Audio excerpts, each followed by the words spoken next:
Jain foundation के अंतर्गत जैन शाला के अंदर शुरू हुए आनंदगंज चौबीसी के तीसरे स्वाध्याय के अंदर आप सभी का स्वागत है। मैं हूं नील और मेरे साथ कच्छ से श्री रमजान भाई हसनिया जी जुड़े हैं। पिछले कक्षा के अंदर हमने दूसरे तीर्थंकर श्री अजीतनाथ भगवान का जो स्तवन है उसके ऊपर बातें की थी और आज हम तीसरे स्तवन श्री संभवनाथ भगवान का जो स्तवन है उसके ऊपर स्वाध्याय करने वाले हैं। तो मैं स्वागत करता हूं श्री रमजान भाई हसनिया का जैन शाला के इस मंच के ऊपर। प्रणाम। प्रणाम रमजान भाई जी, शुरू करें। यस। जी, सभी को मेरा सादर नमन, प्रणाम। जय जिनेन्द्र, जय आनंद घन। आनंदगंज जी चौबीसी का यह तीसरा स्तवन, हमारी आनंद यात्रा का यह तीसरा पड़ाव। परम पूज्य गुरुवर्य मेरे गुरु भगवंत उपाध्याय श्री भुवन चंद्र जी महाराज के चरणों में वंदन। अन्य जो ग्रंथ जिनका अभ्यास मैं करके आपके सामने बात रखता हूँ, उन सभी ग्रंथों के सर्जनकारों का उपकार भी मैं अपने सिर पे लेता हूँ और स्वयं आनंदगंज जी महाराज को वंदन कर उनकी बातें करने की अनुमति भी उन्हीं के पास से लेता हूँ। आरंभ में मुझे महाभारत का एक बड़ा ही रोचक प्रसंग याद आ रहा है। महाभारत का युद्ध अभी शुरू नहीं हुआ है, शुरू होने वाला है। उससे पहले कौरव पांडव अपनी अपनी जगह पे अपना स्थान ले चुके हैं। अर्जुन भी अभी समझ गया है, गीता का अध्ययन हो चुका है और फिर उतने में युधिष्ठिर जो है वो अपने सारथी को कहते हैं कि मेरा रथ आगे लो और जहां पर भीष्म पितामह है, गुरु द्रोण है, वहां पे ये रथ ले लो। तो सब समझते हैं कि अरे चलो, अभी अर्जुन समझ गया, अभी युधिष्ठिर को क्या हुआ, माने उनको कुछ दिक्कत तो है ही को क्या। तो वो जाते हैं गुरु द्रोण के पास, भीष्म पितामह के पास, और उनको बोलते हैं कि मैं यह युद्ध लड़ने जा रहा हूं, तो आप मेरे गुरुजन हैं, मेरे बुजुर्ग हैं, मेरे गुजराती में कहिए तो मारा वडील छो, तो हूँ તમારી પાસે आशीर्वाद लेवा આવ્યો છું। मैं आपके पास आपके शुभाशीष लेने आया हूँ, तो मुझे आशीष दीजिए विजयी भव का। देखिए कैसे युधिष्ठिर काम लेते हैं। तो विजय का आशीर्वाद दीजिए और दूसरी बात कि आप इतने बड़े हैं, इतने बड़े महाबली हैं कि आपको परास्त करना मेरे बस का और मेरे भाइयों के बस का काम नहीं है। तो आप मुझे यह भी बताइए कि आपको हम कैसे परास्त करें।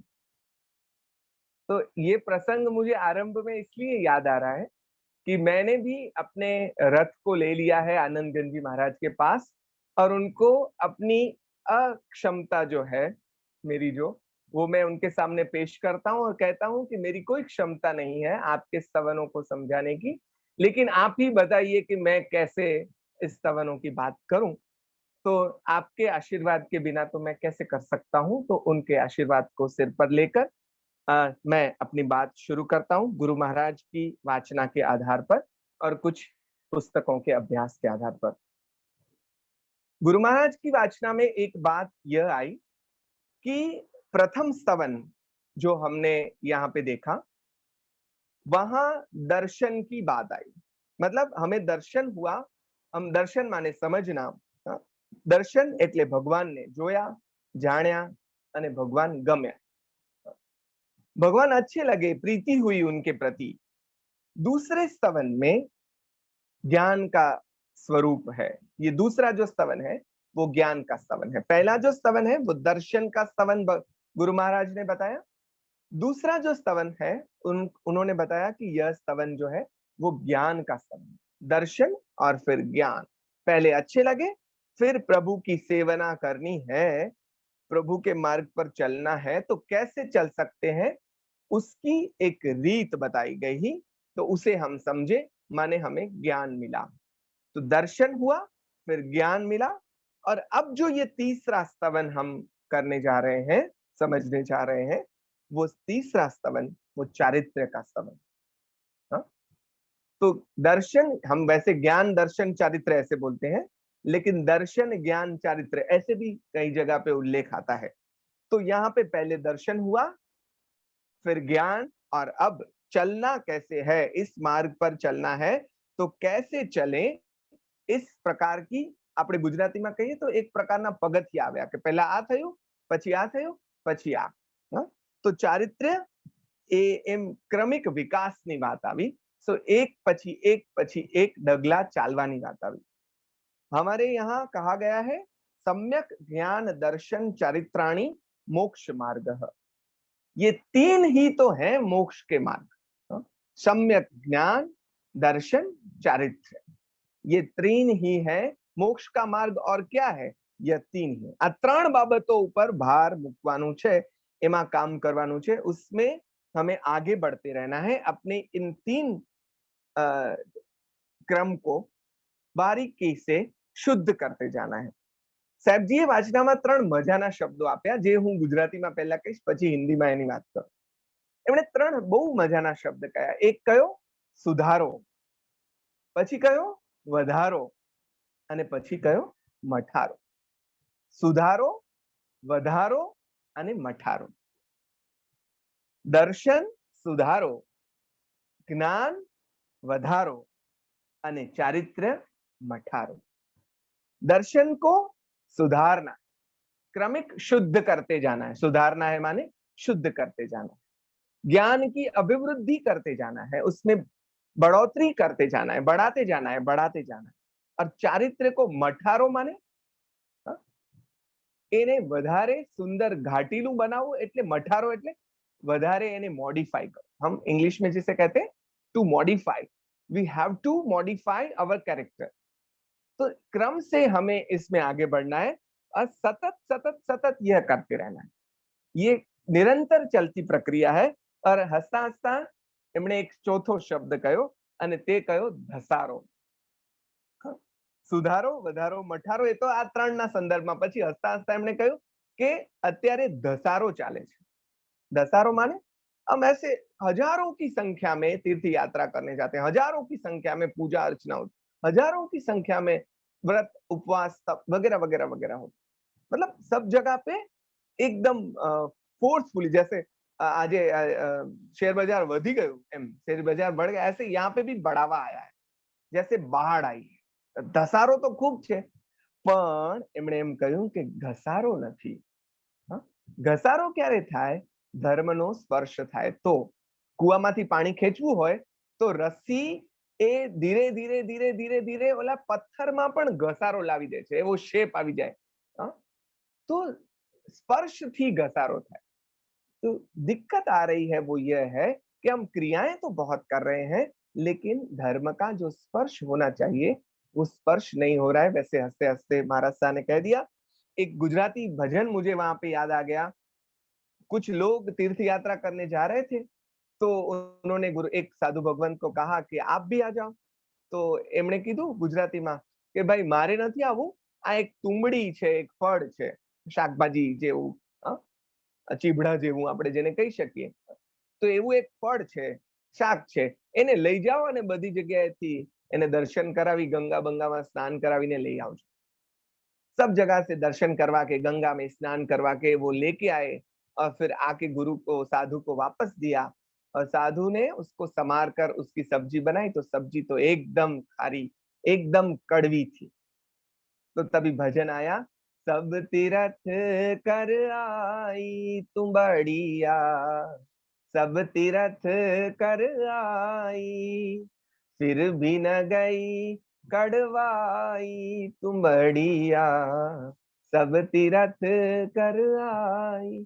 तीरथ तो बहुत कर लिए, लेकिन कड़वाई गई नहीं. तो समझना है कि अभी भी तीर्थ दर्शन धर्म ध्यान करने में कहीं कुछ हम समझ का भेद हो रहा है. हम समझ नहीं रहे हैं, कर कुछ रहे हैं, लेकिन बिना समझे कर रहे हैं तो उसका फल नहीं मिल रहा है. એટલે આપણી આ જે મથામણ છે, हमारा जो यह प्रयत्न है जैन शाला के अंतर्गत, तो अपने आप को, धर्म को समझने का और उसको स्पर्श करने का प्रयत्न है. तीसरे भगवान संभवनाथ. नाम ज કેટલું સરસ છે, જુઓ नाम ही कितना बहुत अच्छा, बल देने वाला नाम संभव, उसका हम इंग्लिश क्या करेंगे, पॉसिबल। जैसे संभव शब्द में ही पॉसिबिलिटी की जो शक्यता है, संभवनाथ ने अपने आप को संभवनाथ बनाया, वो उनके लिए संभव हुआ, तो हमारे लिए भी संभवनाथ की जगह तक पहुंचना संभव है, ऐसा उनके नाम में ही कहा गया। किरण बेदी जी, उनका एक पुस्तक है, गुजराती में उसका टाइटल है हमेशा बधु शक्य छे, हमेशा सब कुछ शक्य है माने पॉसिबल है। उन्होंने कैदियों पे जो प्रयोग किए और उनको कैदी में से, गुनहगार में से कितने सज्जन व्यक्ति बनाए, उनके सब प्रयोग उसमें बताए गए हैं। तो आपने तो घना सारा छे, हम तो बहुत अच्छे हैं, उससे भी आगे आगे आगे अच्छाई को प्राप्त करते जाना है, तो हम भी कर सकते हैं। कैसे हमारा ऊर्ध्वगमन जहां भी है, वहां से अगर हमने यात्रा शुरू की, तो हम अपनी ऊर्ध्वगति को पा सकते हैं। कैसे पाएंगे, उसकी यह यात्रा इन स्तवनों के माध्यम से हमें करनी है। हम स्तवन में प्रवेश करते हैं, तो स्तवन, इस स्तवन की एक विशेषता यह भी है, जैसे एक एक करके बारी बारी से आनंदगंज जी महाराज की विशेषताओं को हम समझ रहे हैं। तो एक विशेषता यह है कि सामान्य तौर पर जो स्तवन है, वो स्तवन शुरू होते हैं भगवान को संबोधित करते हुए।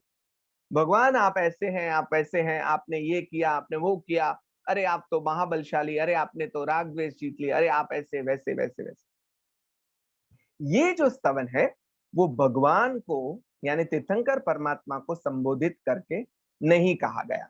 ये संबोधन किसे करा, इसमें संबोधन किसे करा गया है, किसे किया गया है, तो यहाँ पे संबोधन श्रोताओं को, हमें सबको, हम सबको संबोधित करके यह स्तवन, तीसरा स्तवन कहा गया है।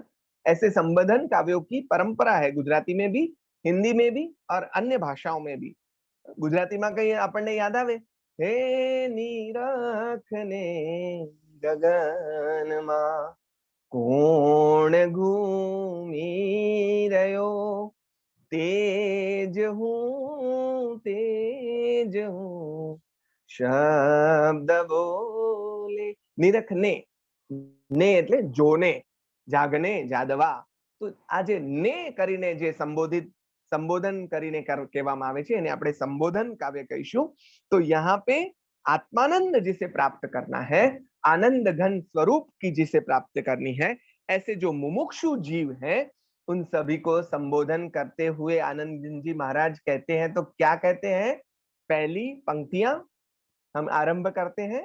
क्या है पंक्तियां, संभव देवते धुर सेवो सवेरे, संभव देवते धुर सेवो सवेरे, लही प्रभु सेवन भेद, सेवन कारण पहली भूमिका रे, अभय अद्वेष अखेद। ये एक पंक्ति ही काफी है आज के पूरे व्याख्यान के लिए, और यह पंक्ति ही पूरे पूरे स्तवन का मर्म है। संभव देव ते दूर सेवो सवेरे, बाक लही प्रभु सेवन भेद, सेवन कारण पहली भूमिका रे, अभय अद्वेष अखेद। बात तो बहुत छोटी में कर दी, लेकिन बहुत बड़ी बात। हे भाविक जन, संभव देवते धुर सेवो सवेरे, धुर का क्या माने है, सौ प्रथम, सबसे पहले। संभव देव का तो हमें पता है, सेवो माने सेवन करो, सवेरे, सवेरे, ऐसे हम कहते हैं, सवेरे सौ, सभी लोग, अरे आप सभी क्या करें, तो के सेवो सवे संभव दे। मुझे याद आते हैं रत्नकीर्ति महाराज, नेमिसुरी समुदाय के यह एक धुरंधर मुनि महाराज, और उन्होंने अभी उमा स्वाति, वाचक श्री उमा स्वाति महाराज रचित प्रशम रति प्रकरण पे एक बहुत अद्भुत पुस्तक लिखा है, प्रसम सुखनु सरनाम। और एक पुस्तक में यही ग्रंथ, इसी ग्रंथ के संदर्भ में उन्होंने अलग से एक लेख भी लिखा है।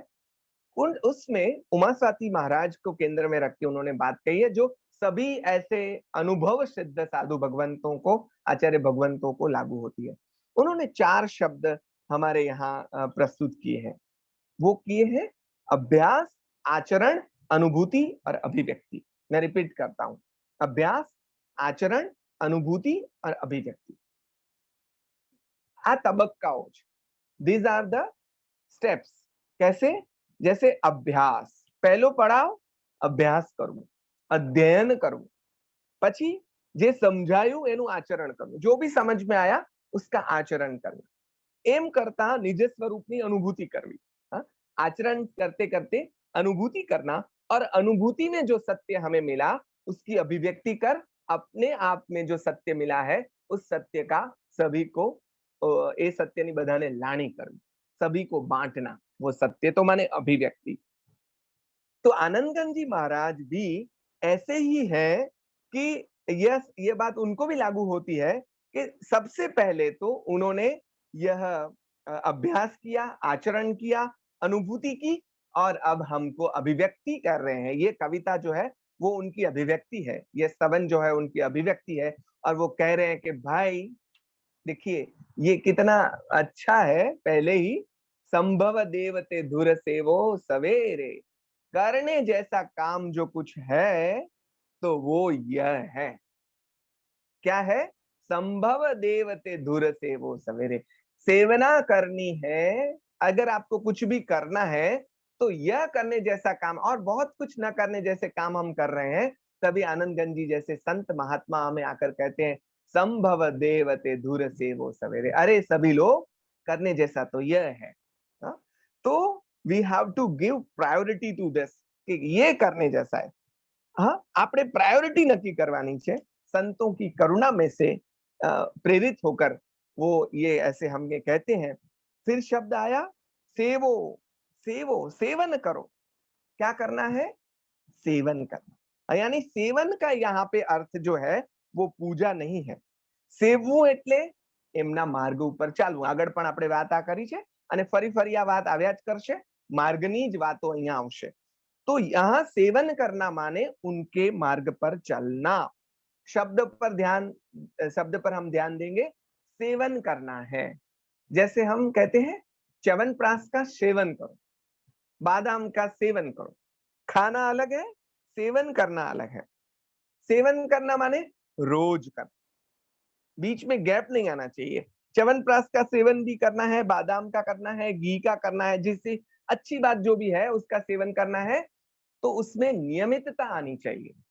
हमें हमारे गुरु गीता बहन सिखाते हैं योग करना है तो नियमित करो, तो नियमितता आनी चाहिए।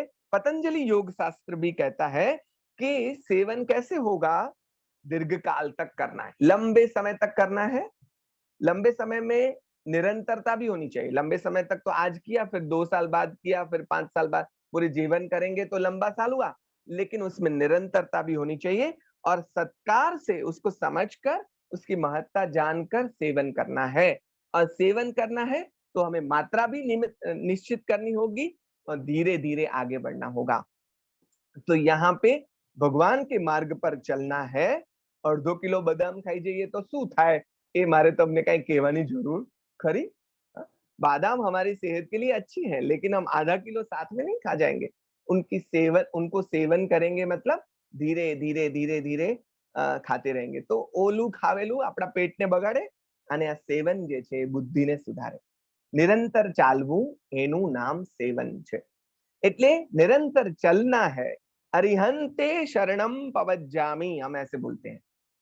चत्तारि मंगलम अरिहंता मंगलम, उसमें हम बोलते हैं अरिहंते शरणम पवज्जामि। तो क्या मतलब है अरिहंते शरणम पवज्जामि का? એમ બોલીએ છીએ ત્યારે અરિહંતના માર્ગે ચાલવાનું છે। તમારું શરણું લઉં છું, आपका शरण में ग्रहण करता हूं, मतलब आपका पैर पकड़ता हूं, ऐसे नहीं। पवज्जामि शब्द है, माने मैं चलता हूं। आपके मार्ग पर चलने के लिए मैं कटिबद्ध हूं। नो मैटर कि आप તમે સસલાની ગતિથી ચાલો કે કાચબાકની ગતિથી ચાલો, चाहे आपकी स्पीड कम है या ज्यादा है, that is no matter. Matter is चलना। हाँ, तो सादું સીધું ઉદાહરણ આપણે લઈએ અને આ સેવનની વાતને જરા વધારે સ્પષ્ટ એટલે માટે કરીએ કે આ વાત જ આના કેન્દ્રમાં છે। ડોક્ટર તમે બચાવો, તમારા શરણે છું, એવું આપણે કહીએ. तो डॉक्टर जेम कैसे तेम करीशु तो बचीशु. डॉक्टर जैसा कहेंगे वैसा हमें करना होगा. ये नहीं खाना है तो हमें नहीं खाना है, ये खाना है तो खाना है. दवाई दे दे उनकी उनकी छवि रखकर उसके आगे अगर हम धूप दीप करते रहे तो हम नहीं बच जाएंगे. वो जैसा कह रहे हैं ऐसा अगर हमने करने की कोशिश की तभी हम बच पाएंगे. तो डॉक्टर पर श्रद्धा जरूर है, लेकिन उनके बताए हुए मार्ग पर बिल्कुल चलना पड़ेगा. तो यह भगवान करशे, બધું થઈ જશે, કૃપા થશે. આ જે વાત છે એ આપણા જૈન परंपराમાં प्रवेशવા મંડી એમાં एक भय स्थान ઊભું થયું છે. ये बात आई कहां से? क्योंकि हमारी जो जैन श्रमण परंपरा है वहां पे यह बात नहीं आनी चाहिए, लेकिन आई. कैसे आई? श्रावक का अभ्यास छूटता गया और चारों तरफ ईश्वरवादी परंपरा भी हमारे यहाँ है. शिथिलता भी आती गई. बीच में मध्यकाल में हमारे यहाँ यति मार्ग भी आया और देवी देवताओं का प्रभाव भी बढ़ता गया. ये सभी जो बातें आई तो हमारी सिद्धांत पर से श्रद्धा डगमगा उठी और हम कहने लगे कि भाई हम ये करेंगे, ये कर देंगे. कोई करने वाला नहीं है. You have to walk on your path. तुझे ही चलना होगा मेरे भाई, तुझे ही चल. यही तो जैन धर्म का सार है. तो अब हमको आनंदगंज जी महाराज समझाते हैं कि भाई सेवन का क्या मतलब है. तो लेकिन आगे फिर क्या कहा?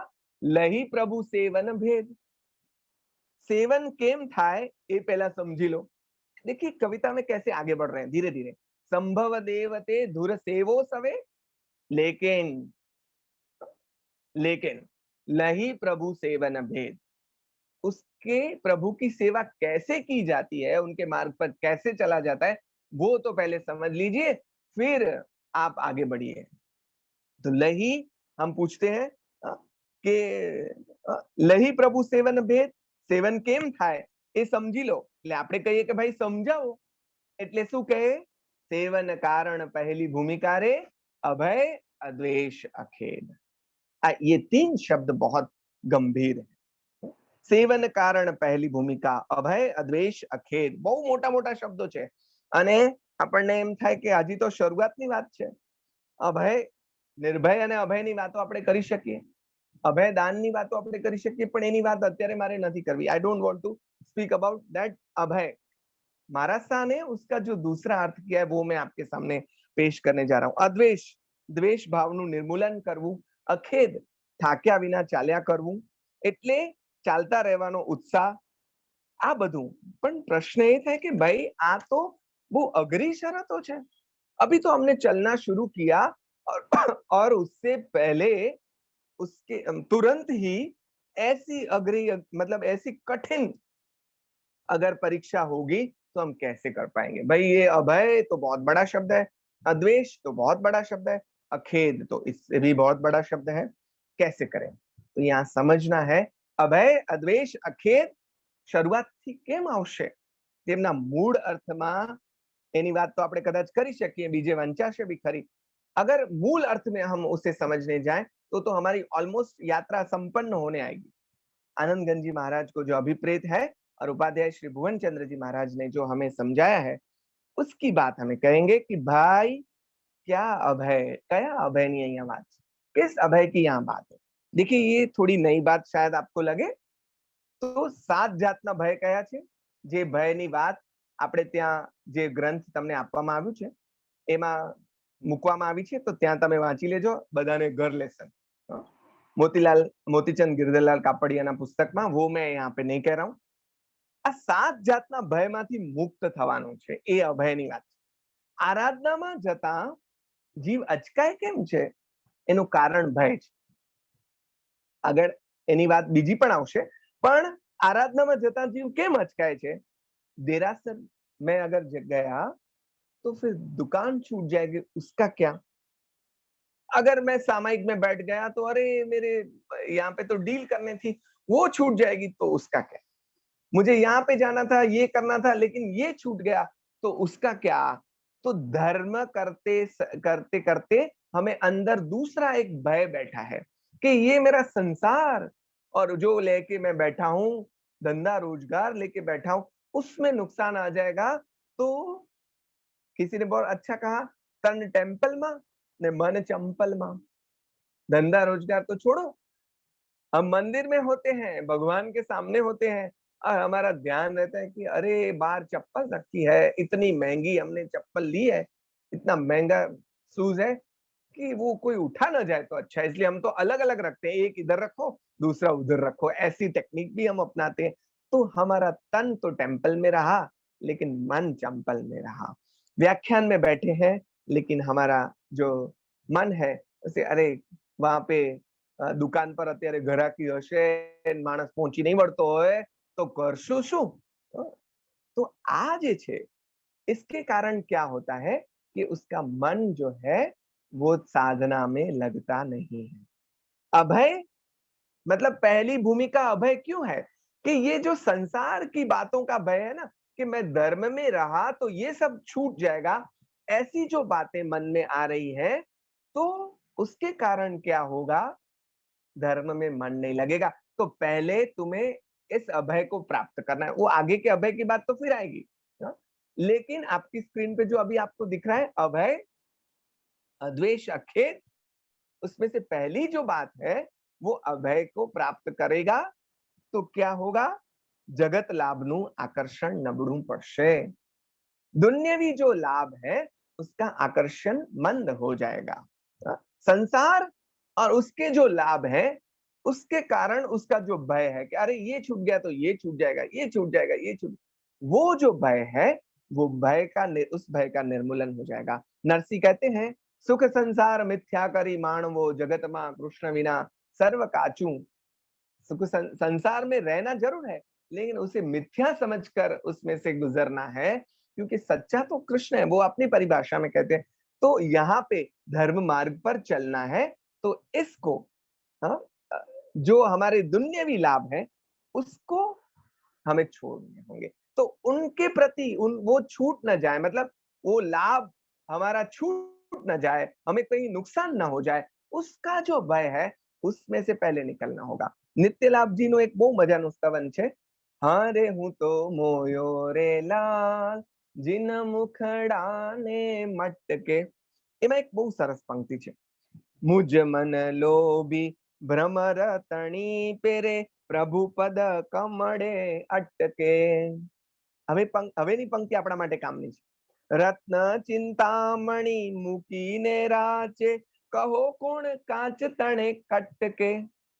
रत्न चिंतामणि ने मूकीने राचे कहो कौन कांच तने कटके। अगर हमने संसार को महत्व दिया तो हमने कांच को महत्व दिया, रत्नमणि को छोड़कर कांच को महत्व दिया, ऐसी बात आ जाएगी तो हम ऐसी भूल नहीं करेंगे।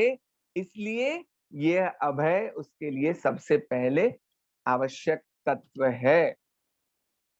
तो बीजो शब्द अद्वेष, दूसरा शब्द क्या है, अद्वेष, अरुचि, गुजराती में कहिए तो अणगमो। सांसारिक बातों में मन होशे होशे जोड़ाए। अगे हमें पार्टी में जाना है, अरे हंसते हंसते जाएंगे, शादी ब्याह में जाना है, घूमने जाना है, यहाँ वहां जाना है, हंसते हंसते जाएंगे। मंदिर में जाना है, देरासर जी में जाना है, उपाश्रय में जाना है, साधु साध्वी भगवंत पे जाना है, पास जाना है, तो वहां पे मैं यहाँ, हाँ हम सभी की बात नहीं कर रहा, आप सभी की भी नहीं कर रहा, जनरल बात कर रहा हूं। तो वहां पे अगर हमें, अगर ત્યાં આપણને કંટાળો આવે છે, वहां पे हमें अगर अरुचि हो रही है तो समझना कि अभी हमारा अद्वेष नहीं गया है। पूजा करवी, देरासर जવું, સામાયિક કરવું, આ બધું ગમતું નથી। એનું કારણ શું છે, ધર્મ હજી જોઈએ એવો ગમ્યો નથી। अगर वो अच्छा लगता, अगर वो हमें इतना अच्छा लगता तो हम बाकी सब छोड़कर, ये अद्वेष है ना, वो और किसी के प्रति अद्वेष नहीं, धर्म के प्रति, मार्ग के प्रति, भगवान के प्रति अद्वेष की भूमिका सबसे पहली आनी चाहिए, तभी हम आगे बढ़ पाएंगे। वहीं से अगर नहीं हुआ, कोई माँ बाप तो अपने बच्चों को मारसा के पास भेजने से भी डरते हैं कि अरे फिर ये अगर मारसा के पास ज्यादा गया तो फिर वो साधु, अगर साधु साध्वी हो गया तो फिर क्या करेंगे, ये हमारा धंधा संभालेगा कौन, हमारा ये आगे बढ़ाएगा कौन, इतना बड़ा कारोबार। ये उसके पीछे भी ये भय है, तो अभय भी नहीं हुआ, उसके कारण द्वेष आया, तो अद्वेष भी नहीं हुआ। तो ये जो बातें हैं, घણા બધાને તો સાધુ પ્રત્યે પણ દ્વેષ હોય, ભગવાન પ્રત્યે પણ દ્વેષ હોય, છુપો દ્વેષ, જે એને દેવગુરુ ધર્મથી છેટો રાખે છે। મિત્રો, यह याद रखना है कि अगर ये द्वेष रहा तो धर्म, देव, गुरु और धर्म के से हम परे रहेंगे। तो ज्यां સુધી આ દ્વેષ ભાવ नहीं जाए, जब तक ये द्वेष भाव नहीं जाएगा, प्रीति नहीं होगी, तब तक आगे बढ़ना नामुमकिन है। जबरदस्ती अगर आप बच्चों को भेजेंगे तो कब तक जबरदस्ती कर पाएंगे? हा? माने ये द्वेष जो धर्म का, ऐसा नहीं है कि हम धर्म समझते नहीं है, हम सभी लोग धर्म समझते हैं, हम सभी को धर्म का माने बहुत पता है, लेकिन हम सभी के भीतर एक दुर्योधन बैठा है। दुर्योधन ने क्या कहा महाभारत में? जानामि धर्मम न च मे प्रवृत्ति, जानामि अधर्मम। मैं धर्म क्या है वो जानता हूं, लेकिन मैं करूंगा नहीं, मैं कर नहीं सकता। और अधर्म क्या है वो मुझे से पता है, लेकिन मैं छोड़ नहीं सकता। दोस्तों, हमारे बीच भी ऐसा कोई दुर्योधन बैठा है जिसे धर्म का पता तो है, लेकिन अभी वो अद्वेष नहीं हुआ ना, इसलिए वो कर नहीं सकता। और तीसरे शब्द तो बहुत ही मूल्यवान शब्द है, और वो ये है अखेद, माने अथाक। अथाक मार्ग पर चालता चालता થાકી જવાય, ગળે આવી જવાય, તરત કઈ હાથ નથી લાગી જવાનું, तो तुरंत कुछ हाथ लगने वाला नहीं है। तो फिर हमें क्या करना है? थकना नहीं, थके बिना आगे बढ़ते रहना है, बढ़ते रहना है, बढ़ते रहना है। ये धर्म मार्ग ऐसा है ना, तुरंत कुछ उपलब्धि या प्राप्ति नहीं हो जाएगी। तो બે ગાથા પાકી કરી નથી ને આપણને કંટાળો આવ્યો નથી, બગાસા આ ચાલુ થયા નથી, તો સમજવું કે હજી આ ખેદ ગયો નથી। अध्यात्म मार्गनी આ यात्रा लांबा मजलनी છે, ये बहुत लंबी चलने वाली है। आज शुरू किया कल पहुंच जाएंगे ऐसा नहीं है। तो થાક્યા વગર ચાલ્યા જ કરવાનું, ચાલ્યા જ કરવાનું। એક બહુ સરસ કવિતા છે, વણ થાક્યા ચરણો મારા નિત તારી સમીપે ધાજો, मेरे चरण बिना थके तेरी तरफ चलते रहे, चलते रहे, चलते रहे, चलते रहे। साधु तो चलता भला, ऐसा हमारे यहाँ कहा गया है। तो चलते रहना मतलब विकसता रहना, आगे बढ़ते रहना, अपने अंदर विकसित होते रहना, यह चलते रहना है। तो आम थशे तो मार्ग એને વેઠ નહીં લાગે, આનંદ લાગશે।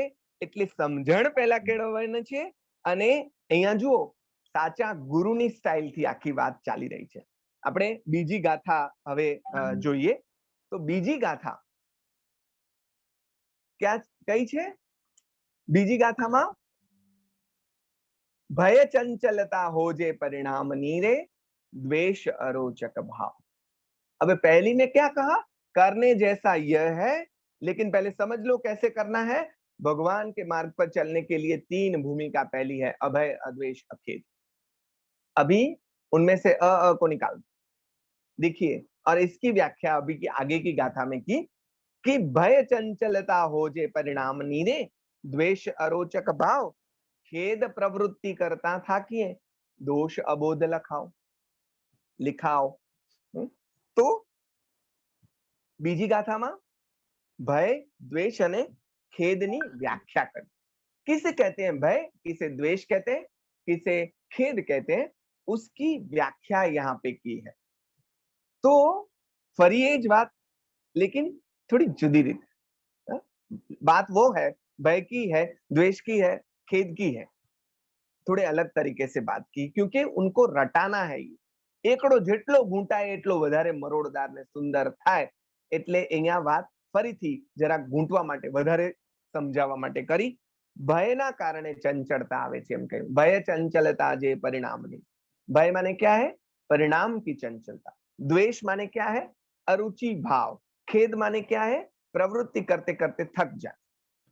तो यह बात आगे आई कि परिणाम मन यानी विकल्पों की चंचलता, मन टके नहीं, અડધું વ્યાખ્યાન થાય નહીં અને ભાઈ ઊંચા નીચા થાય, આમાં કે હવે ક્યારે પૂરું થાય, ક્યારે પૂરું થાય। ભયનું કારણ શું છે? કેમ ભય છે? તો સાહેબજી ने बताया उसका कारण है आसक्ति। हमें अपने रोजगार में, हमारे धंधे में, हमारे दुकान पर इस पे आसक्ति है ना, इसीलिए वो छूट न जाए उसका भय है। तो उन्होंने एक बहुत अच्छी गुरु चेले की कहानी सुनाई कि भाई गुरु चेला निकल रहे हैं यात्रा में आगे आगे, तो गुरु पूछते हैं कि भाई आगे रास्ते में कुछ भय तो नहीं है, भय तो नहीं है, भय तो नहीं है।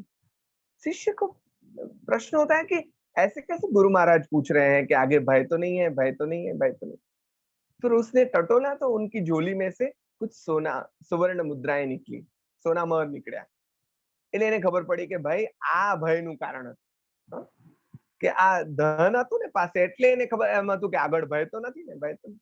तो भय का कारण तो यह था, इसलिए उन्होंने वो सुवर्ण मुद्रा एक कुएं में डाल दी और आगे आगे जाके गुरु महाराज पूछने लगे भय तो नहीं है, तो शिष्य ही बोल पड़े नहीं कोई भय नहीं, क्योंकि भय का कारण ही चला गया है, कोई भय नहीं, आप चलिए। तो भय जो है वो परिणाम की चंचलता है, परिणाम की चंचलता से ही भय है। फिर द्वेष, तो द्वेष अरोचक भाव है। गौतम स्वामी ने एक कृषक को, એક ખેડૂતને એમણે દીક્ષા આપેલી, એવી એક કથા પણ મળે છે આપણે ત્યાં। અને એ ગૌતમ સ્વામી તો એને ખૂબ ગમી ગયા, દીક્ષા લઈ લીધી, બધું થઈ ગયું। પછી મહાવીર સ્વામી પાસે એટલે પોતાના ગુરુ પાસે લઈ ગયા, તેને ખબર પડી ओ ये महावीर स्वामी तुम्हारे गुरु हैं। तो महावीर स्वामी के प्रति उसको ये था द्वेष भाव। तो बोले नहीं इनको तो मैं स्वीकार नहीं कर सकता, आपको मैं स्वीकार कर सकता हूँ। देखिए ये द्वेष है, अरोचक भाव है कि जे व्यक्ति, उसका कारण भी है कि हम जिस समाज में, जैसे हमको जैन परंपरा मिली, तो जैन परंपरा में अगर हम सही मायने में समझे हैं तो उसमें अनेकांत वगैरह है, तो हमें किसी के प्रति अरुचि नहीं होगी। लेकिन अगर नहीं समझे तो हमें लगेगा कि अरे हम कितने सही हैं और दूसरे कितने गलत हैं। तो ये भी अरुचि हुई, उसमें भी हम श्वेतांबर हैं तो श्वेतांबर हमें सही लगेंगे, दिगंबर हैं तो दिगंबर सही लगेंगे, स्थानकवासी हैं तो उसकी परंपरा हमें सही लगेगी, डेरावासी हैं तो उसकी परंपरा हमें सही लगेगी, इस गज के हैं तो उसकी परंपरा, उस गज के हैं तो उसकी परंपरा। तो औरों की परंपरा हमें गलत लगने लगेगी, यह भी द्वेष ही है, द्वेष भी है। तो धर्मवान व्यक्ति जो है वो ऐसे द्वेष से भी पर है। तो द्वेष अरोचक भाव छे। અને तीसरा क्या कहा, खेद माने थक जाना। साधकने आ पोसाय नहीं भाई, केम तो के संसाરમાં થોડા ઘણા કામ કરી અને આપણે થાકી જઈએ। हमारे यहाँ हमारी जनरेशन के लोग कहते अरे कितना हमारे माँ बाप को हमने संभाला, कितना उनके लिए किया, लेकिन अभी भी वो हमें यश नहीं देते। 90% बहुओं का यह है कि हमारी सास का इतना किया, इतना किया, इतना किया, अभी तक यश नहीं मिला। अरे इतना कुछ नहीं कर दिया, जब तक हमें ये लग रहा है कि इतना कर दिया और अभी हमें परिणाम नहीं मिल रहा है, तो समझना है कि हम मार्ग से च्युत हो रहे हैं। पंक्चर પડ્યું છે ગુજરાતીમાં કહીએ તો, આપણી ગાડી આગળ ચાલશે નહીં ભાઈ। હા, એટલે આ पंक्चर पहला दूर કરવું પડશે कि अभी थक जाते हैं कि कितना किया, अभी तक परिणाम। ये मार्ग तो ऐसे धर्म का जो मार्ग है, वहां पे तो ऐसे तुरंत कुछ रिजल्ट नहीं मिलने वाले हैं। तो थके बिना हारे, बिना थके चलते ही रहना है, चलते ही रहना है। साधके जे आवे ते स्वीकारीने चालता રહેવાનું। છેલ્લા જે શબ્દો છે, दोष अबोध लिखाओ, ये तो बहुत बड़ी बात। ये कहते हैं ત્રણેયનું કારણ કયું, ભય આવ્યું, દ્વેષ આવ્યો, खेद આવ્યો। उन तीनों का कारण क्या है, तो कि दोष अबोध लिखाओ। ये जो अबोध शब्द है वही तो कारण है। अबोध माने अज्ञान। अज्ञान किस चीज का, अज्ञान ही कारण होता है सभी चीजों का।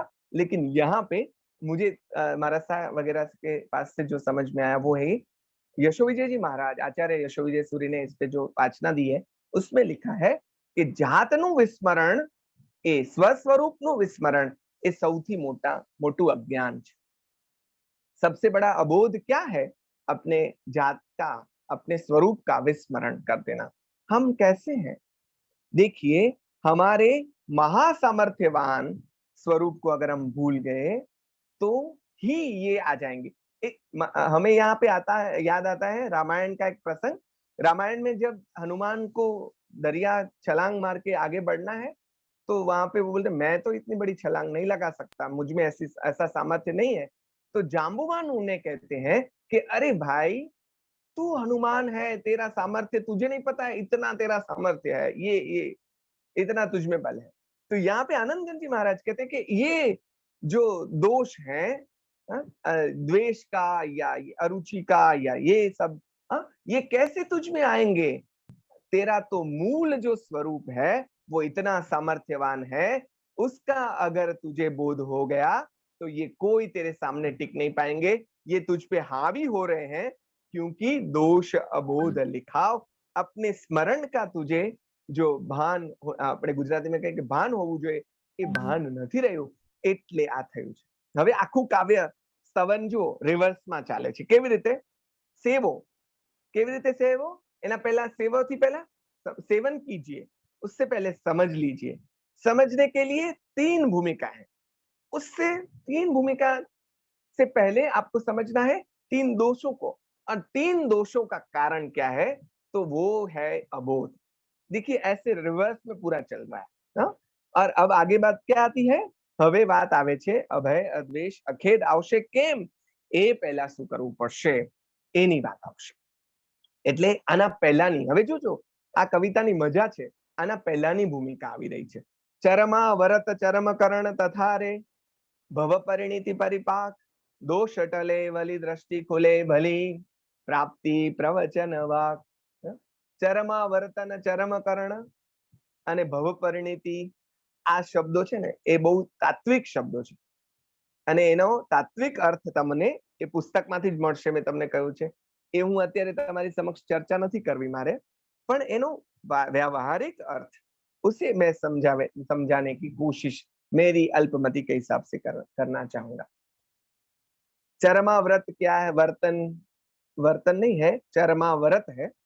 तो चरमाव्रत चरमकरण तथा रे भव परिणति परिपाक, ऐसा है. तो 3 शब्द यहाँ पे है और तीनों शब्दों के तात्विक अर्थ है. उसके लिए फिर से आपको वो होमवर्क करना पड़ेगा. वहां पे वो पुस्तक में उसके सब अर्थ बहुत डिटेल में दिए गए हैं. संसार का परिभ्रमण है, लेकिन शाब्दिक व्यवहारिक अर्थ में मैं बताना चाहूंगा कि संसार का अगर परिभ्रमण है तो परिभ्रमण कुछ कक्षा पे आके अटकेगा भी. मैं शिक्षक हूं तो पढ़ाने की बात करूंगा. भणता भणता આપણે છેલ્લા कोर्स સુધી પહોંચ્યા, पढ़ते पढ़ते अब अंतिम कोर्स तक पहुंचे.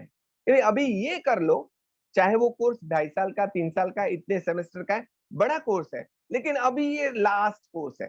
पहले प्राथमिक कक्षा हुई, माध्यमिक, उच्चतर माध्यमिक, ये वगैरह कॉलेज, फिर एमए, फिर एमफिल, अब ये पीएचडी कर लो, फिर खत्म बात.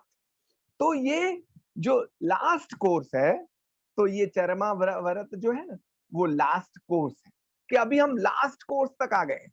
फिर चरमकरण, उसके लिए लास्ट जो पुरुषार्थ करना है कि भाई हम बच्चों को कहते हैं अभी आपका ये जो महत्वपूर्ण काल है ना, उसमें आप मेहनत कर लो, फिर आपको जो करना है कर, हम कहते हैं. तो ये चरमकरण, चरमाव्रत ने छेल्लो पुद्गल परावर्त कयो, अंतिम कालखंड कयो, तो बराबर. तो उसके लिए जो पुरुषार्थ करना है, चरमकरण, छेल्लू करवानुं जे बाकी रह्युं छे ते, चरम श्रेष्ठ હવે પૂરું થશે તો ભવ પરિણીતિ આવશે અને આ ભવ પરિણીતિનો પરિપાક થશે. તો ધોરણે ધોરણે પહેલા તો પુરુષાર્થ કરવો પડશે, ત્યારે છેલ્લી પરિણીતિ આવશે. બરાબર? તો ચરમાવ્રત છેલ્લો કોર્સ, ચરમકરણ છેલ્લો પ્રયત્ન, અને આ છેલ્લો પ્રયત્ન, આ છેલ્લો પુરુષાર્થ. सीए वाले कहते हैं अभी कितने ट्राई करते हैं, ये कर लिया कर लिया कर लिया, अभी लास्ट ट्राई कर लो, प्राप्त हो जाएगा. तो ये कब होगा? हमारे शास्त्र कहते हैं ग्रंथि भेद अगर हो गई तो ये कक्षा आपको प्राप्त हो जाएगी.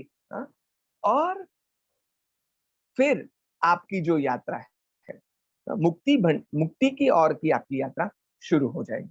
टूंकમાં રખડપટ્ટીનો છેડો આવી રહ્યો છે, એટલે હવે શું થશે? तो एम कहे छे कि आवू थता अगर आप ये इस कंडीशन में, इस पोजीशन तक पहुंच चुके हैं, इस कक्षा तक पहुंच चुके हैं, तो क्या होगा कि भाई दोष टले वली दृष्टि खुले भली प्राप्ति प्रवचन वाक. आवू थता શું થશે कि अंदरना दोष टळवा लागશે. यही तो हमें करना है. हाँ, दोष टळवा માંડશે, दृष्टि खुलवा માંડશે, प्राप्ति प्रवचन वाक, भगवान की बातें, भगवान का प्रवचन, धर्म की बातें हमें अच्छी लगनी शुरू हो जाएंगी उसका श्रवण मनन करना हमें अच्छा लगना शुरू हो जाएगा। બીજું શું થશે? હવે જો આ આગળની વાત પણ એમાં સાથે વણી લઈને પછી હું આખી વાત કરું। आगे की चौथी जो गाथा है, परिचय पातिक घातक साधु शु। परिचय पातिक घातक साधु शु, अकुशल अपचय चेत। ग्रंथ अध्यात्म श्रवण मनन करे, करी रे परिशीलन नय हेत। आगे की गाथा क्या कहती है? चौथी गाथा में क्या क्या कहते हैं आनंदगंज जी महाराज? परिचय पातिक घातक साधु सो। ये दोनों गाथाओं को फिर मैं आगे साथ में ले रहा हूं कि ये आपकी कक्षा हुई तो आप में क्या क्या बदलाव आ जाए। दोष टड़ी जशे, दृष्टि खुली जशे। ये मुझे इसकी कोई अलग से विवेचना करने की आवश्यकता नहीं है। भगवान की बातें सुनने का, उनका मनन चिंतन करने का अवकाश हमें मिलेगा। और आगे नील भाई नेक्स्ट स्लाइड प्लीज। परिचय पातिक घातक साधु सु। परिचय पातिक घातक साधु शु। केवा साधु? परिचय कोनो थशे? पातिक घातक। पाप को, पाप के लिए जो घातक है। साधु किसी के लिए घातक नहीं है, लेकिन पातिक, भगवान ने किसी के सामने लड़ाई नहीं की, अपने रिपुओं के सामने लड़ाई की। तो साधक जो है, साधु जो है, किसी के लिए घातक नहीं है। किसके लिए घातक है? पाप के लिए। तो परिचय पातिक घातक साधु शु। पातिक जो पाप है उनको जो दूर करने वाले साधक साधु हैं, उनका परिचय होगा। उनका परिचय होगा तो क्या होगा? एक घड़ी आधी में बुनियाद, तुलसी संगत साधु की, कटे कोटि अपराध। ये शुरू हो जाएगा। और आगे की जो बात है, એટલે साधु नो संग मळशे। दोस्तों ये बात मुझे बहुत मतलब विनम्रता पूर्वक बतानी होगी कि कुदरत में ऐसी व्यवस्था है कि अगर आपने चलना शुरू किया, अगर आप अध्यात्म के मार्ग पर चल रहे हैं, तो कुदरत में ऐसी व्यवस्था है कि आगे की आपको व्यक्ति, पुस्तक या किसी ना किसी तौर पर गुरु मिलते जाएंगे। रास्ता आपका खुलता जाएगा। શાસ્ત્રોમાં ગુરુને પણ વ્યવસ્થા કહેવામાં આવી છે। ગુરુ પણ आप परमहंस योगानंद का एक पुस्तक है, अगर आप पढ़ना चाहें तो, योगी कथामृत, उसको आप पढ़ेंगे तो आपको पता चलेगा कि उसमें स्टेप बाय स्टेप गुरु है। इतने लेवल तक ले जाने के लिए एक गुरु है, फिर गुरु ही बताते हैं कि मेरे से आगे ले, इस कक्षा से आगे ले जाने। जैसे शिक्षक होते हैं, प्राथमिक के शिक्षक, हायर सेकेंडरी के, कॉलेज के, वो प्राथमिक के शिक्षक कॉलेज का नहीं पढ़ाते हैं, तो वहां वैसे ही गुरु बताते हैं कि अब आगे की शिक्षा तुझे ये गुरु देगा। तो गुरु मिलते जाएंगे। इस्लाम में भी उसके लिए पैगंबर शब्द कहा गया है। मार्गदर्शक है, वो संदेश वाहक है। तो वो बताते जाएंगे, उनका अनुसंधान तुम्हारे साथ होता जाएगा और साधु संगति मिल जाएगी। उसके आगे का फिर क्या होगा? बोले अकुशल अपचय चेत। अशुभ भावो छे तेनो अपचय थशे। यहाँ अपचय शब्द समझने जैसा है। अपचय थवू मतलब शू? तो के घटवू, क्षीण नहीं हो जाएगा, दूर नहीं हो जाएगा, अकुशल सब चला जाएगा, ऐसा नहीं है। धीरे धीरे अशुभ भाव सब चले जाएंगे नहीं। अभी के परिप्रेक्ष्य में बात करो तो अभी बुखार सब जगह चल रहा है, तो हम बुखार टल नहीं गया है, घट गया है। ताव उतरी नहीं गयो, घटी गयो छे। હવે પહેલા જેવા પરસેવો નથી વળતો, હવે પહેલા જેવી ઠંડી નથી લાગતી, ઘટી ગયો। એમ અપચય શબ્દ વાપર્યો છે, એટલે સાધક આ શબ્દને બરાબર સમજે કે આ યાત્રા છે, એટલે ધૂળુમ ધડામ કાઈ નહીં થાય, धीरे धीरे थशे। अपचय शब्द ये समझ लेना है।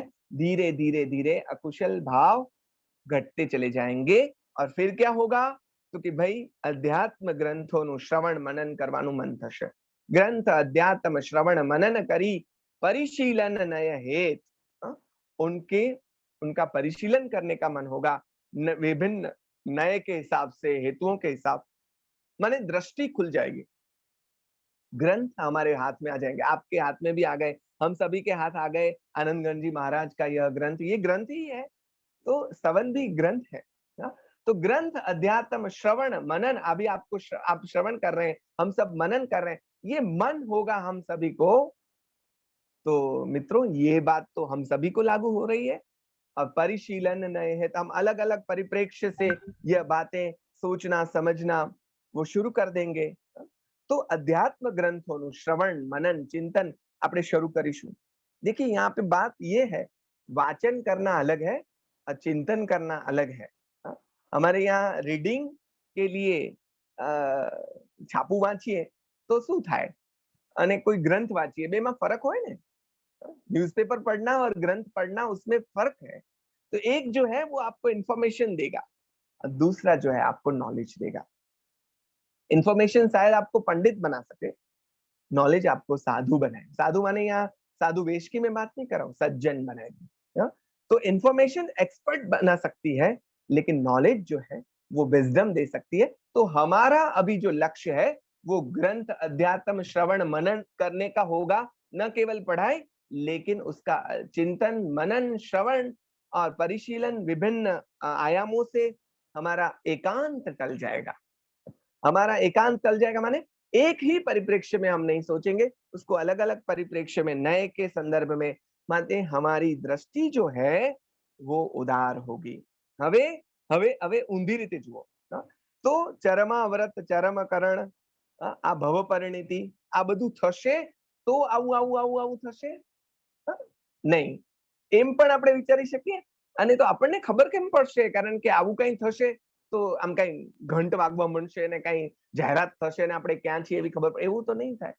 તો હવે સમજી લેવા જેવું છે કે ભાઈ મારા આવું જો થશે તો જો તને જો કેવી સરસ વાત કરી છે કે હવે જો તને આ બધું ગમવા માંડ્યું છે, આ બધું आगे की स्लाइड तीसरी गाथा, तो એ જો તને ગમવા માંડી છે પરિચય પાતક એનાથી પણ પહેલા શું થયું, આ કન્ડિશન કેવી રીતે આવી, દોષ ટળી ગયા અને દ્રષ્ટિ ખુલી ગઈ, પ્રાપ્તિ પ્રવચન વાક તને મળ્યું, પરિચય પાતિક ઘાતક સાધુનું થયું, અકુશલ અપચય ચેત થયો, ગ્રંથ અધ્યાત્મના શ્રવણ મનનની ઈચ્છા થઈ, તો સમજવું કે આપણી ઓલી कंडीशन अपने ओला स्टेज ऊपर पहुंची गया छे। दूसरी तरह से अगर हम कविता को समझेंगे तो हमें समझ में आएगा कि भाई हमें ये प्राप्त हो चुका है, उसकी यह साबिती है, यानी ये साबिती छे। हवे आपने आવું आવું थवा मंड्યું मीन्स कि हम उस कैटेगरी में, हम उस अवस्था में, हम उस स्टेज पे आ चुके हैं। कितनी खुशी की बात है। लेकिन ये स्टेज जो है आएंगे, फिर अभय अद्वेष अखेद आएगा और फिर उसके बदौलत हम प्रभु की सेवना कर पाएंगे। मैं आगे बढ़ता हूं। लास्ट की जो 4 पंक्तियां हैं, આગળની पंक्ति बहुत सरस અહીંયા સ્પષ્ટ કર્યું। કારણ જોગે हो कारज નીપજે रे, એમાં કોઈ ન વાત, પણ કારણ વિન કારણ कारज साधिए, ए निज मत उन्माद, ए निज मत उन्माद। गंभीर बात कर दीदी। विकास થાય છે, मुक्ति बेठा बेठा नहीं मળી जाए, पुरुषार्थ करवो पड़शे, प्रभु कृपाथी नियतिथी काई ज नहीं थाय। आ समझवानुं छे। कारण एटले के साधन। कारण का क्या मतलब है, साधन। कारण जोगे कारज, आ पंक्ति आम छे, कारण जोगे कारण निपजे नहीं, कारण जोगे कारज माने कार्य निष्पन्न होगा। कैसे होगा, कारण से। कारण का क्या मतलब है, साधन। कारण जोगे कारज નીપજે રે, તો જે સાધવું છે એનો પહેલા સાધન જોશે। એટલે સાધન નહીં હોય તો કેવી રીતે કામ થશે, સાધનને પહેલા આત્મસાત કરવાનું છે। એટલે આ ભૂમિકાઓની વાત છે, પગથિયાની વાત છે। આ બધું કર્યા વગર સીધી પ્રાપ્તિ થઈ જશે, એ જો આપણે સમજ્યા તો આપણી સમજણમાં ઘણી મોટી ભૂલ છે। ये जो कह रहे हैं आनंदगंज जी महाराज के भाई कारण जोगे कारज निपजे छे, एमने નથી થતું સાધન વગર સિદ્ધિ। તમને કેવી રીતે પ્રાપ્ત થશે, સાધન ही नहीं है तो વસ્તુ કેવી રીતે મળશે। એટલે પ્રાથમિક શુદ્ધિ વગર, ચારિત્ર્ય શુદ્ધિ વગર પરમનો અનુભવ કોઈ રીતે પ્રાપ્ત થઈ શકે નહીં। यहाँ पे अकर्म विज्ञान का छेदन हो जाता है। कल्पना करवाથી नहीं મળે। હવે કવિતાની કમાલ જુઓ, આખી કવિતા જે છે ને એક કાર્યકારણની કવિતા છે। ये जो पूरा स्तवन है ना वो कार्य कारण का है। क्या है कार्य कारण? कि भगवान की सेवा, यह कार्य है, सेवा करनी है। क्या कारण? क्या कारण चाहिएगा? अभय अद्वेष अखेद। ओ, अभय अद्वेष अखेद होंगे तो भगवान की सेवा होगी। माने साधन क्या हुआ? अभय अद्वेष अखेद, भगवान की सेवा हुआ, कार्य कारण ये हुआ। फिर अभय अद्वेष अखेद प्राप्त करना है, ओ तो फिर क्या करना होगा? निज स्वरूप का भान। नहीं तो ओला दोष द्वेष आवशे ने भय आवशे ने खेद आवशे। तो आ જોઈએ છીએ, अभय अद्वेष અને अखेद જોઈએ છીએ। ये अगर हमारा कार्य है तो कारण क्या करना पड़ेगा? निज स्वरूप का बोध। આગળની બે પંક્તિઓમાં જે આવ્યું એ પણ તમે આ જોઈએ છીએ तो पहला શું કરવું પડશે? अभय अद्वेष अखेद प्राप्त करना है तो क्या करना होगा और कैसे होगा, उसकी बातें अभी जो हमने की है ये आया। और लास्ट में क्या आएगा दोस्तों, ये देखिए છેલ્લે सेवा कारण बनशे અને નિજ સ્વરૂપ એ કાર્ય બનશે। તો સાધન શું બનશે? સેવા અને અને साध्य શું બનશે? निज स्वरूप। देखिए ये कविता की भी मजा जो है। और अंतिम पंक्तियों के तरफ हम आगे बढ़ते हैं। છેલ્લે लास्ट में फिर से सावध करते हैं हमें। मुग्ध सुगम करी सेवन आदरे रे, सेवन अगम अनूप दीजो देजो कदाचित सेवक याचना रे, आनंद घन रस रसरूप।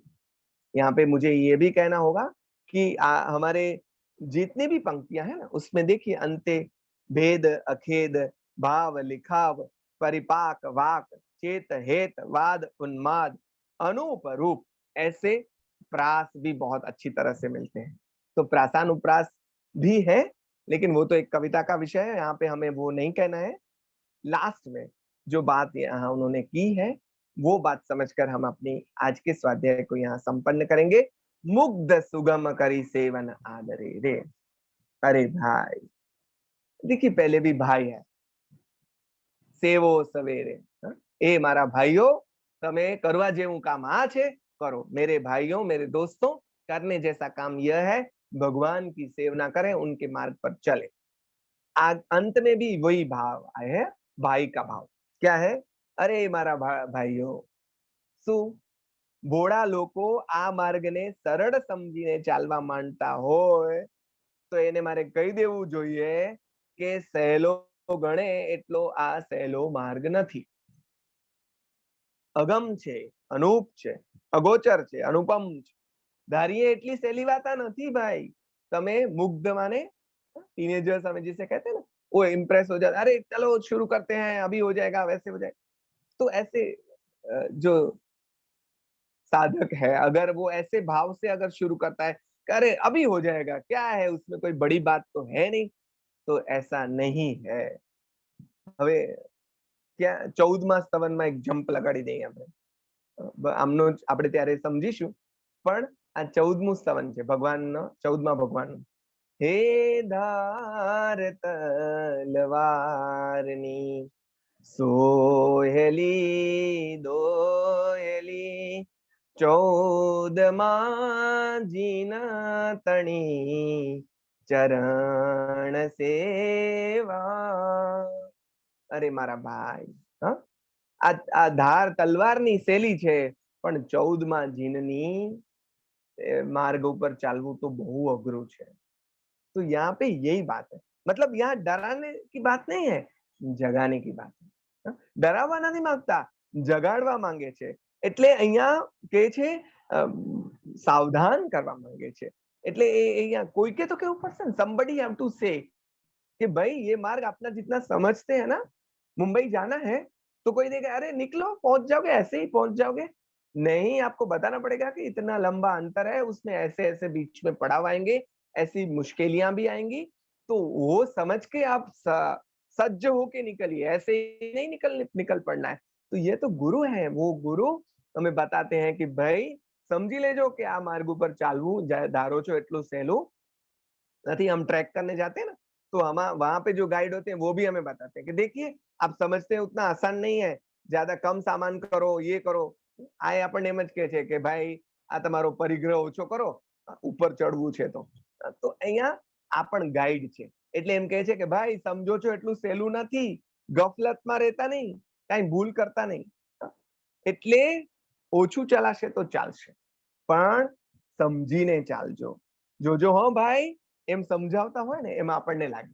આમાં ગુજરાતીમાં એટલે બોલ્યો કે જોજો હો ભાઈ, આમ જો આનંદગંજી મહારાજ બોલતા હોય ને તો આમાં આપણને મને આ મારી ભૂલ પણ હોય, પણ મને એમ લાગે કે અહીંયા આપણે आनंदगंजी महाराजनी જે સ્ટાઇલ છે, એમના વ્યક્તિત્વની સ્ટાઇલ। कविता में क्या होता है, व्यक्ति की इनर स्टाइल जो होती है वो आ जाती है कैसे ना कैसे।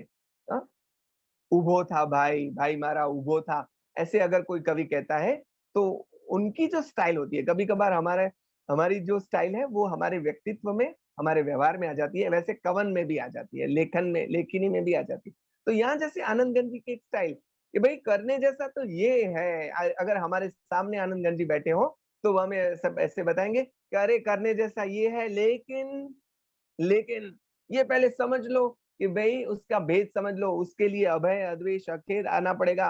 अभय अद्वेष और अखेद कैसे आ जाएंगे, तो उसके लिए अपने आप को समझना होगा। समझो ये भय है, इसको ये कहते हैं। आनंदगंजी महाराज अगर हमें सामने बैठकर समझाते हो तो वो ऐसे समझाएंगे, और लास्ट में वो कैसे कहेंगे, हाँ समझ लो भाई ये इतना आसान नहीं है। तो ये जो स्टाइल है वो हमें जैसे आनंदगंजी के व्यक्तित्व का भी हमें स्पर्श करवाती है। तो उनके इस परिचय में भी, और कहते हैं लास्ट में ऐसे समझाकर क्या कहते हैं, लास्ट जी जो पंक्तियां हैं वहां पे प्रार्थना करते हैं कि भगवान હું સમજુ છું કે તારો માર્ગ છે એ સહેલો નથી। ભાઈઓ તમે પણ સમજી લેજો કે અગમ અનૂપ છે, लेकिन देजो कदाचित सेवक याचन। मुझे सेवक को सेवा करने का मौका कभी देना। I want to do this, मैं आपकी सेवा करना चाहता हूं, माने कि आपके मार्ग पर चलना चाहता हूं। मैं जानता हूं कि कैसा है, क्या है, कैसे है, लेकिन आई रियली वॉन्ट टू। तो आप कृपा करके, यहाँ कृपा का मतलब वो कृपा नहीं है, लेकिन भक्ति की यह भाषा है। तो दीजो कदाचित सेवक याचना रे, मुझे आपकी सेवा करने का कभी मौका देना, और आनंद घन स्वरूप को मुझे प्राप्त करना है। तो मुझे आपके मार्ग पर चलने की हिम्मत देना। देखिए ये पूरा स्तवन जो है वो मार्ग का स्तवन है। उसकी प्राथमिक भूमिका आगे क्या आई, पहले आई करने जैसा यह काम है, कैसे करेंगे तो उसको पहले समझ लो। अभय अद्वेष अखेद से यात्रा शुरू होगी। अभय अद्वेष अखेद क्या है उसकी व्याख्या की, फिर उसके पहले क्या आएगा, दोष टળી જશે, દ્રષ્ટિ ખુલી જશે, આ પ્રવચન વાક મળશે, સાધુનો સંગ મળશે, અકુશલ આ બધું અપચય થવા મળશે, ઘટવા મળશે, ગ્રંથ અધ્યાત્મ શ્રવણનો લાભ મળશે, સમજ આવશે, આ બધું આવશે। આના કારણે આ ત્રણ દોષ ટળશે। એ ત્રણ દોષ ટળશે એટલે અભય અદ્વેષ અખેદ આવશે। એ થશે એટલે માર્ગ ઉપર ચલાશે। પણ આ બધું ભાઈ વાતો કરવાનો વિષય નથી। This is a subject of apply। ये तो this is a subject of application, तो हमें करना शुरू कर देना है। देखिए आनंदगंजी महाराज की यह विशेषता फिर से बारी बारी से हमारे सामने आ रही है कि यहाँ पे उन्होंने पुरुषार्थ का ही कोई महत्व दिया है, कृपा को महत्व नहीं दिया है। हमें पुरुषार्थ करने के लिए, लेकिन उसमें कैसे कैसे पड़ाव आते जाएंगे उसकी बात हमें तीसरे स्तवन में इस प्रकार से समझाई है, हमने समझने की कोशिश की है। तो बात तो यही समझनी है कि आगे बढ़ते रहना है, चलते रहना है, चलते रहना है, विकसित होते रहना है। मेरी मति के अनुसार इस स्तवन को समझने की और आपके सामने प्रस्तुत करने की मैंने कोशिश की है। अगर कुछ गलती हुई है तो मुझे क्षमा करें। यहाँ पे बहुत बड़े विद्वान हमारे साथ जुड़े हुए हैं श्रावक श्रोतागण में बहुत बुजुर्ग हैं। मैं तो उनके पास अल्पमति हूँ, फिर भी ये चांस जो मुझे मिल रहा है उसकी बदौलत मैं आपके सामने अपनी बातें रख पा रहा हूँ, उसका भी एक आनंद है। और इसी प्रकार आनंद गंजी महाराज को हम कुछ कुछ समझने की कोशिश कर रहे हैं। आगे भी यह कोशिश हमारी जारी रहेगी। इसी के साथ आप सभी में विराजमान परम आनंद घन स्वरूप परम चेतन तत्व को मेरा सादर प्रणाम। Pranam Ramzan bhai, thank you so much for such a wonderful explanation, and definitely it will help us to understand this Tavan in a more better way. और मैं सबसे कहना चाहूंगा कि आप सब लोग रिकॉर्डिंग तो देख ही रहे होंगे, जिससे हम इसके ऊपर और गहराई से चिंतन कर सके। और खुशी की बात यह है कि हमारे ही इस दर्शकों के, विद्यार्थियों के ग्रुप में से, विद्वानों के ग्रुप में से सीए श्री प्रकाश भाई शाह, उनकी ऐसी इच्छा हुई कि सभी लोग इतनी अच्छी से इसका अध्ययन कर रहे हैं, तो मुझे सभी को हार्ड कॉपी गिफ्ट देनी है।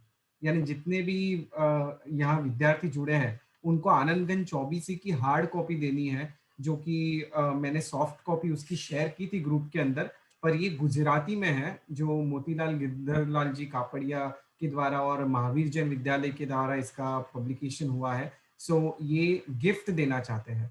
सो मैं जैन फाउंडेशन की ओर से बहुत बहुत अनुमोदना करता हूँ उनकी, और सभी से कहना चाहूंगा कि आप जो ग्रुप में जुड़े हैं, उस ग्रुप के अंदर आपको एक गूगल फॉर्म भेजा जाएगा, जिसके अंदर आपको आपका नाम, कॉन्टेक्ट नंबर और एड्रेस डालना है, जिससे बुक आपको कुरियर की जा सके। हमारे पास 300 कॉपीज अवेलेबल है as of now. So first come first basis पे, और ये सभी कॉपी गुजराती में अवेलेबल है। सो आप इसके लिए ऑप्ट कर सकते हो गूगल फॉर्म भर के। सो इसी के साथ हम आज के सेशन को विराम देंगे, और पुनः गुरुवार को हम चौथे स्तवन को लेके मिलेंगे। जगत के सभी जीवों का कल्याण हो, जगत के सभी जीवों का मंगल हो, जगत के सभी जीव हमारे मित्र, भावना के साथ प्रार्थना। अणु परमाणु शिव बनी जाओ, आखा विश्व नु मंगल थाओ, सर्वे जीवो मोक्षे जाओ।